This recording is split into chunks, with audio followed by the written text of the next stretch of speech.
people who made a breakthrough in technology, especially in computer science and engineering, were women.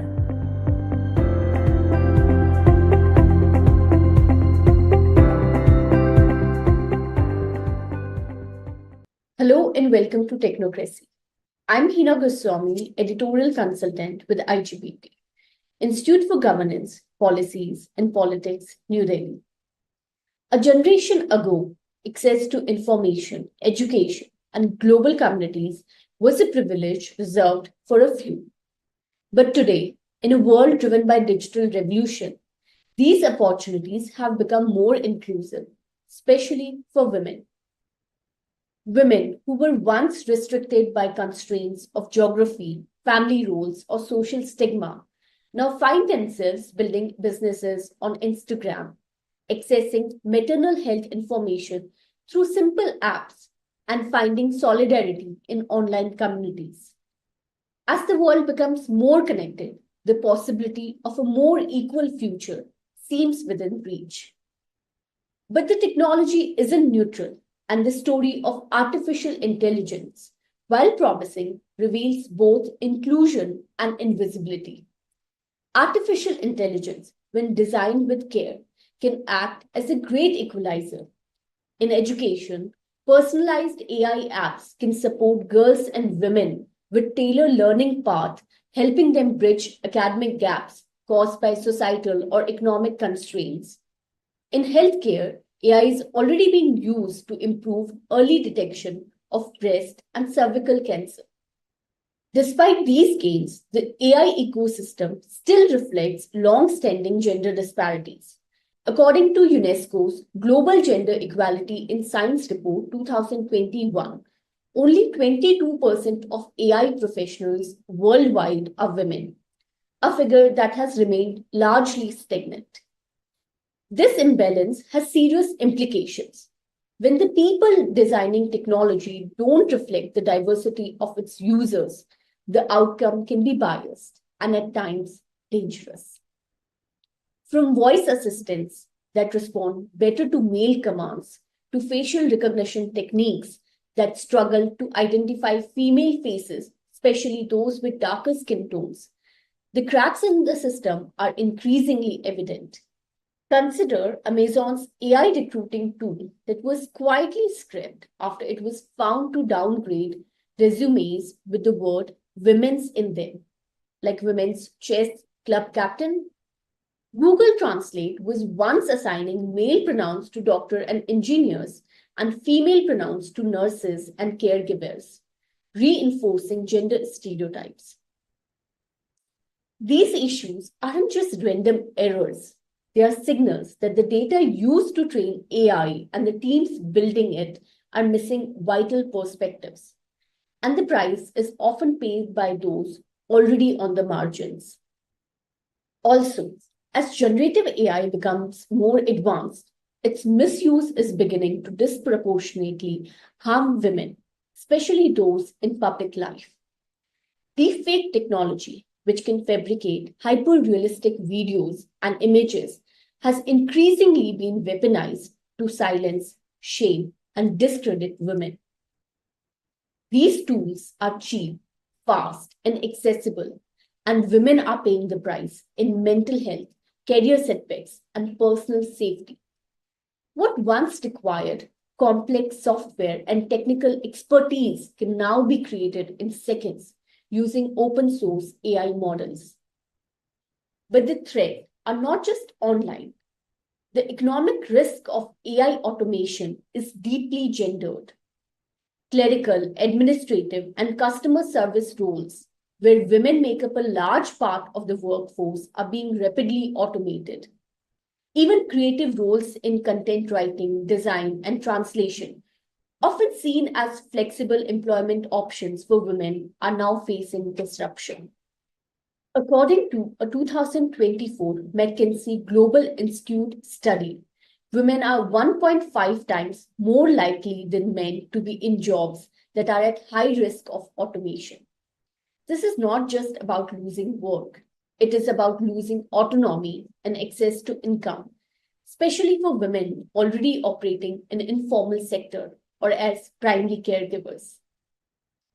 Globally, there's a growing consensus that AI systems must be governed with ethical and inclusive principles. UNESCO, through its 2021 recommendations on ethics of AI and continued efforts in 2024, has urged governments and tech companies to adopt practices like gender audits to ensure AI systems are free from bias and accountable to diverse communities. UN Women has emphasized the urgent need to close the gender gap in AI by ensuring women are actively involved in designing, developing, and governing AI systems. The organization warns that without inclusive participation, AI technologies risk reinforcing gender stereotypes and biases and deepening existing inequalities. Meanwhile, the OECD has focused on shaping global AI policy by urging governments to adopt principles that prioritize fairness, transparency, and inclusiveness. It highlights the importance of using diverse, well-documented public data sets to build AI systems that are both trustworthy and representative. Educational reform is also essential. Ethical AI curriculum focusing on gender and social justice is slowly being introduced in schools and universities. Digital literacy programs for girls in rural and urban areas are scaling up, ensuring that the next generation of women doesn't just use AI, but they shape it. Countries like Sweden and Canada are investing in women-led AI startups and feminist tech ecosystem, recognizing that meaningful inclusion cannot be an afterthought, but must be baked into the foundations of innovation.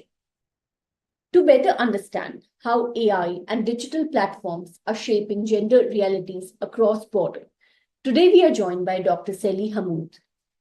Dr. Hammoud holds a PhD in artificial intelligence and communication and has worked extensively in digital strategy, brand positioning, and growth innovation across Gulf Cooperation Council region. Her work with leading financial institutions and governmental agencies has centered on enhancing digital presence through AI-powered solutions. Currently, she serves as the chairperson of the Communication Department at the American University of Science and Technology and as an advisor to the President's Office at the Rafiq Hariri University in Lebanon. Welcome to Technocracy. The digital revolution has brought the world closer than ever, and through social media or through internet, now foreign cultures do not feel so alien, and we are more acquainted with each other's custom, language. How has that helped or not helped the cause of gender equality? Well, I think technology has always been something that the human being evolve and emerge more by working on it, and it has been always about fulfilling a certain need. However, we have seen like with time, it has taken a different twist, especially that we live in a capitalist world. So this means that when we're working on technology, it has taken the course of competition and fierce competition. And this is where we've seen, speaking about politics and technology, this is how we've seen a huge race between countries over technology. And I believe that the recent events that have been happening, all of us, we've been seeing these events taking place, not only in our region, but everywhere. We've seen that this kind of technological advancement has taken, let me say, the diplomatic, or has taken the international affairs, or has taken the international disrupted geopolitical system into a different place, because technology has given the human beings the ability to do what they have imagined before to do. This is where it's important to talk about how do we deal with this technology? What do we do? How do we stop it? Do we keep evolving it? This is a very controversial question. So speaking of this, this is why I think it's very important to talk about technology not as a tool anymore. It's not a tool. I believe technology is a compass. It is the propeller that is taking us in, what can I say, in politics, in military, in media, in trade, in fintech, in financial, in everything, in education. So it has been the heart and the core of all these practices or industries. This is why at this time, especially that the whole world is looking at what is happening. Oh, yani, I think the technology is allowing for countries to be able to fight over other countries within a distance of, I think, more than 25,000 kilometers, which is a huge number. We heard about it, we saw some movies about it, but now that we are witnessing it, it feels something different. So I hope this is a time for reflection for everyone, to not to underestimate the rise of AI, not underestimate technology in the hands of human beings, because we have to go back and say it is not the technology that needs to be tamed, it is us who need to be tamed. In context of gender relations and gender equality, we see that if we talk about Asia, Africa, or Global South, then the situation of women in Global South is very different from, let's say, in Western countries.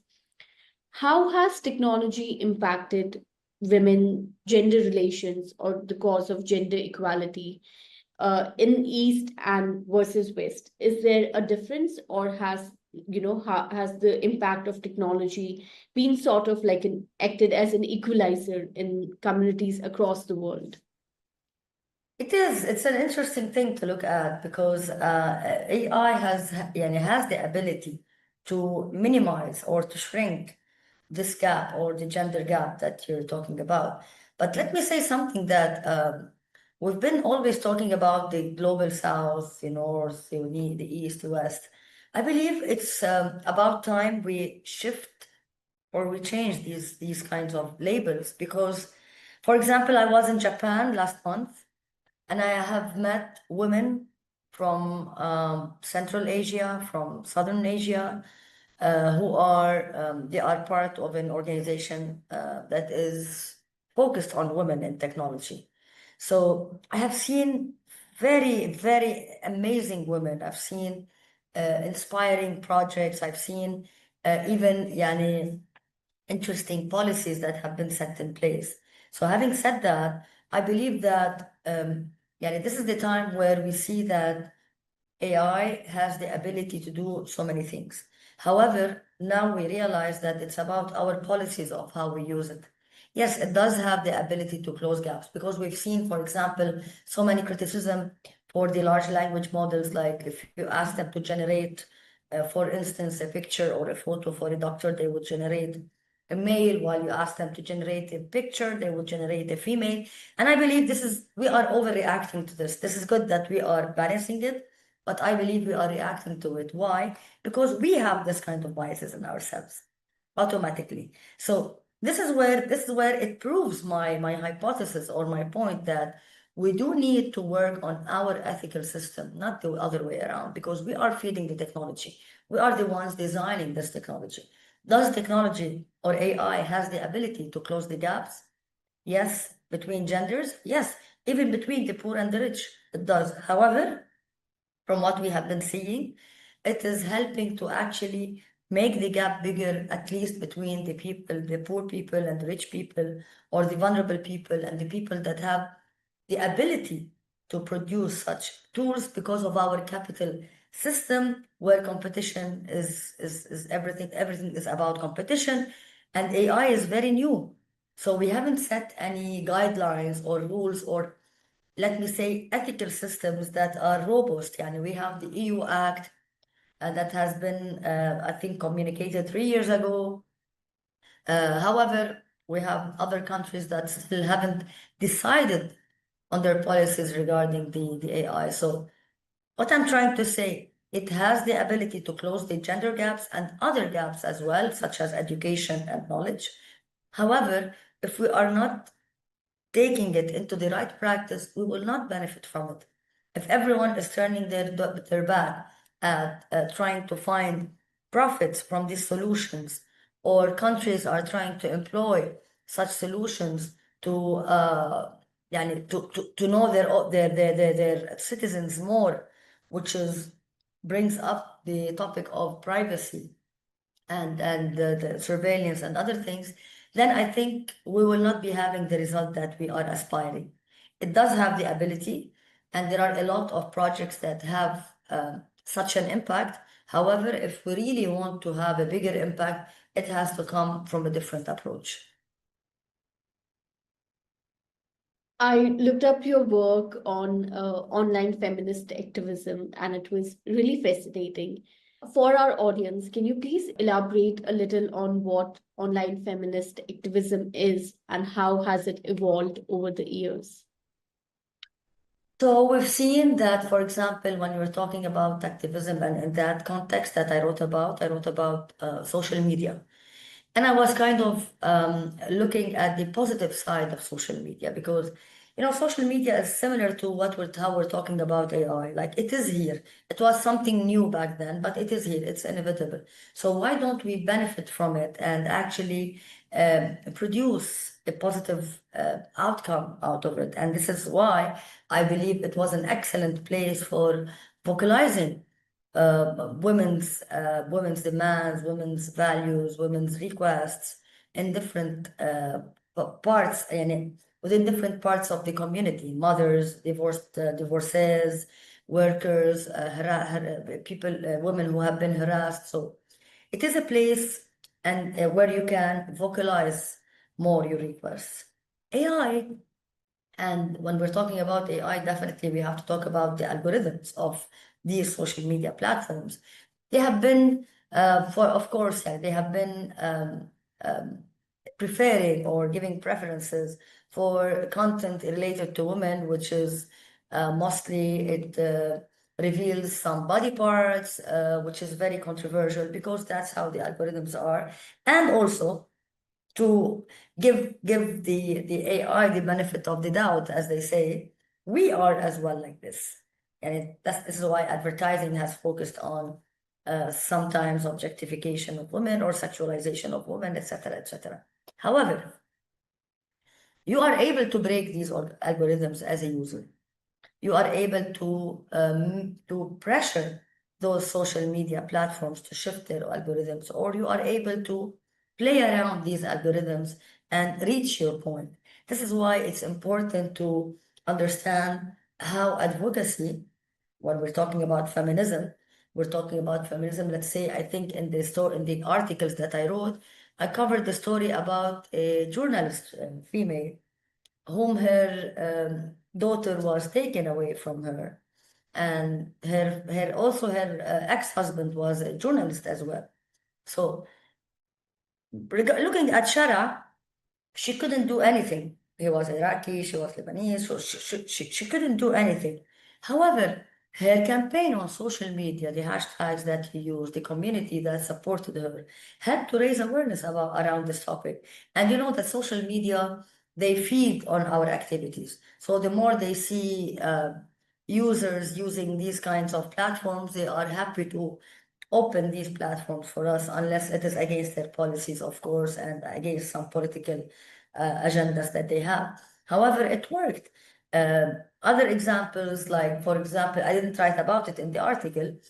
There's a young girl in Lebanon who was talking about how her father abuses her and her sister and her mother after divorcing her mom. So she was talking that their father took them away from the school.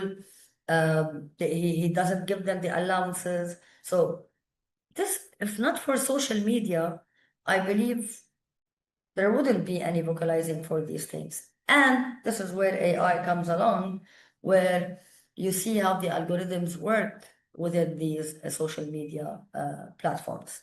So even when you're using large language models, you are telling people about it. Yani now it's not only about social media. Now the large language models such as ChatGPT have become search engines.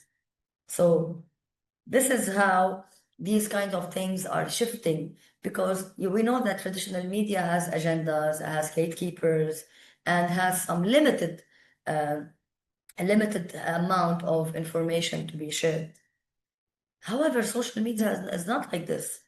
So you are able to share, you are able to express, but you have to understand two components to be able to have better reach. You have to understand the discourse, what do you say, the language and how you say it, and you have to understand the AI aspect of it, like how do you start the video or the picture, how do you do it, what, in addition to many other things.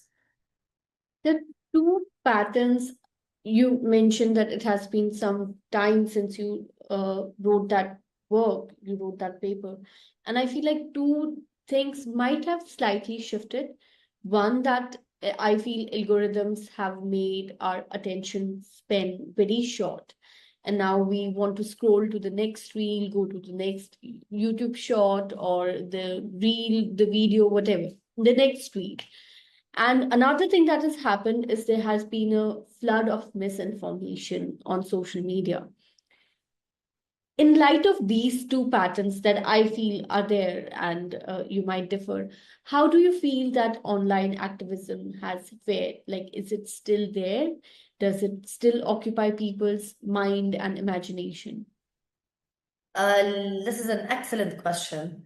Uh, First of all, let's agree that media, whether social media or legacy media, is a place for escapism for everyone. You just need to take a step back and escape. However, social media, because it was very close to us, we kind of blurred the boundaries between reality and virtuality. And this was a thing that raised a lot of concerns uh, because of the effect on us, where our attention span became shorter. Um, it is true, and we're living in times of infodemics, where one of the reasons where our attention spans are shortening is the amount of data that is around us and the type of amount of data that is around us. Yani, today you cannot memorize anyone's phone number. You cannot. But it's occupying your mind to look at social media, to check news, to check what is the latest fashion collection, to check for some funny content that could give you some break from work, from the screen. You could check for checking flights, for checking your bank account. So what I'm trying to say, our behavior has become digital. And this influences our attention span because we're constantly digesting this information. And it's yani, let me tell you something, our eyes, we have megapixels, our eyes naturally, thousands of times more than the best camera in the world. However, when we focus on one item, it dilutes into less than the worst camera that you have in the market. So this is something that could tell you something about how we deal with information. And I think, and I don't want to take this conversation into a philosophical side, but we have to look at what is information. Information is everything around us, is doing yeah, data is floating around, and we are receiving a lot of information, definitely at all times. So we don't know what to do with it. We don't know how to act with it. We don't know how to digest it. And this is why it becomes harder for us to to grasp, to have the attention, to grasp this information. At the same time, it's easier to spread some misinformation. It's easier to spread it because uh, you are not in your elements, in your attention elements when you are checking these social media. As I told you, as it is an escapism. You escape, or you are, even when you are, because it's within our hands. Even when you're checking the news, you are just checking the news. So you have a focused mission to do. This is where the attention span becomes less and less and less short. because of the amount of information that is we are gathering along the way while we are looking for the news. Because let's look at our behavior. You would, let's say, I'm looking at the news today to see what will happen between, I don't know, this country and this country, because our country is in the middle. So I need to check my flights, for example, flights were suspended. I would look at my phone and I would be checking the flights. However, I would be distracted by another news. It might be a new news, or it might be a news that could attract me, or it might be a funny video that I feel, oh my God, it's 30 seconds that I could watch it without telling myself. I would watch this funny video for 30 seconds and maybe it would be a break. So this is what we need to look at, our behavior with these kinds of devices. That's why I call the AI that we live in not artificial intelligence. It's rather alien intelligence, because it's a different type of intelligence and we are dealing with different creatures. So we're communicating with it. Your ChatGPT, you speak to it every day, how many times?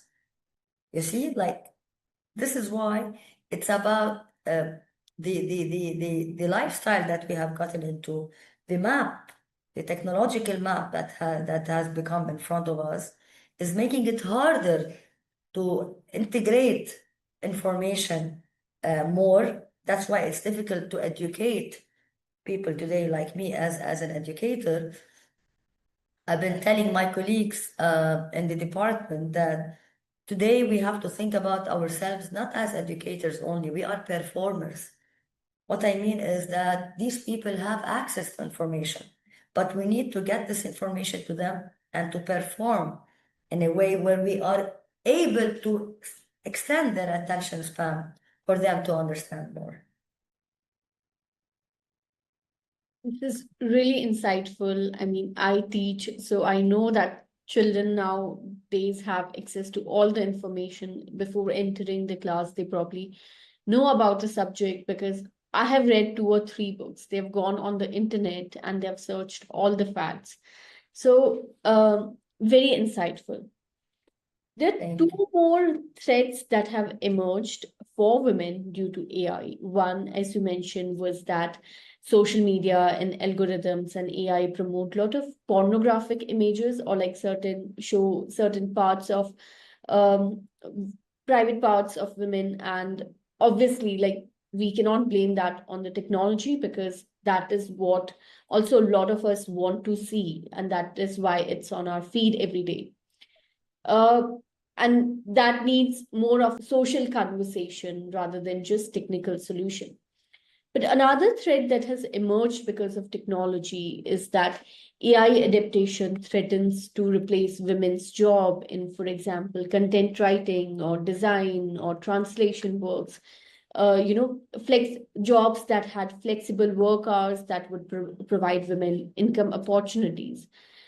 Other than these two, what other threats and challenges do you see emerging as societies and companies increasingly adopt AI? Like any women specific or gender specific threats because of technology?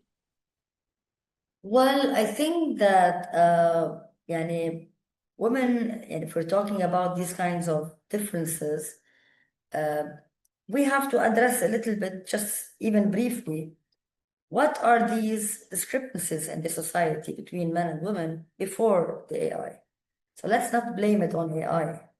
So, and this is an excellent question, and it's a difficult one to answer, but it's a very interesting question.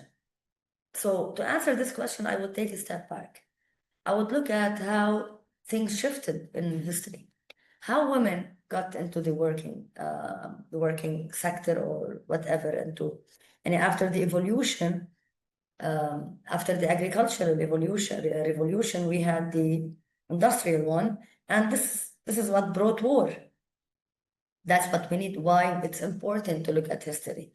Working, we use the industrial revolution's outcomes and products, and the world was smashed, and we had men mostly who were dead. So women were needed in the job market. It's not that women were calling for the rights and men gave them that. And yes, it was a world ruled by men where all the norms and all the norms, practices, everything is built around this kind of patriarchal society. With time, there was an evolution in information. And this is where we started to formulate the knowledge economy. In the knowledge economy, women were able to actually get to have some breakthroughs, if I may say it, in different parts of the world. However, it needed some time for women to reach where we are now, which is a better, equitable situation, not where we aspire, but however, it's in a better equitable. Yani before, women did not have the right to vote, for example. Now they do have the right to vote. So if we look at where we're living now in the age of AI, one thing that comes through my mind, which is very interesting, is the ability to balance between men and women in this field.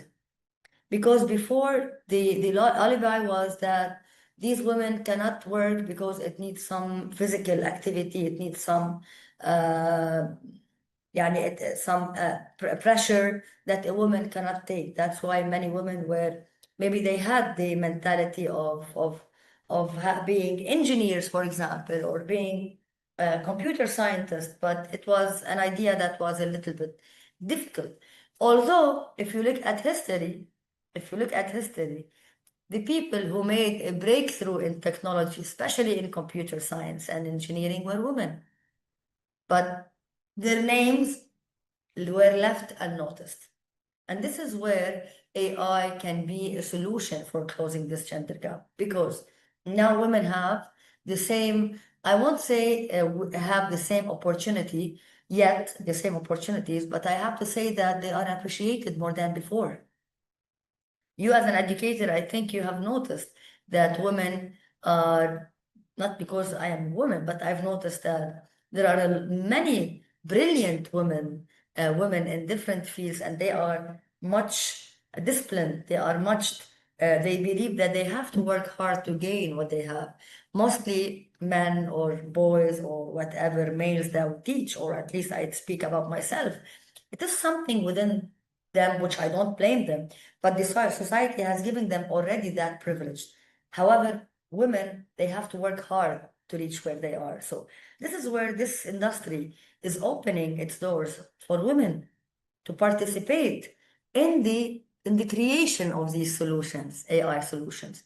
Because the AI solution, any AI solution has a life cycle.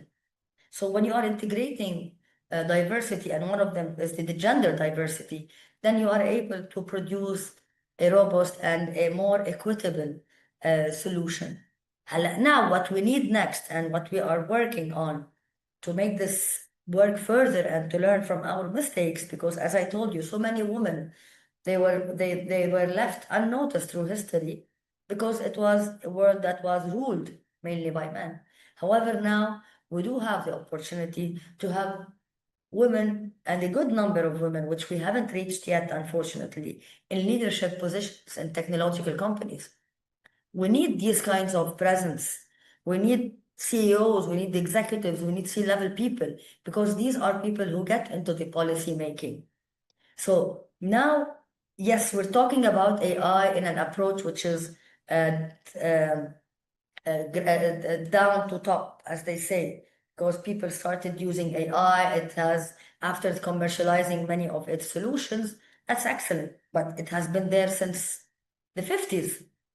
So now it's about time to also, in addition to doing this kind of AI literacy, as I call it, and I've been doing so many lectures, so many workshops, so many sessions on AI literacy for different types of people, because everyone needs to learn about it.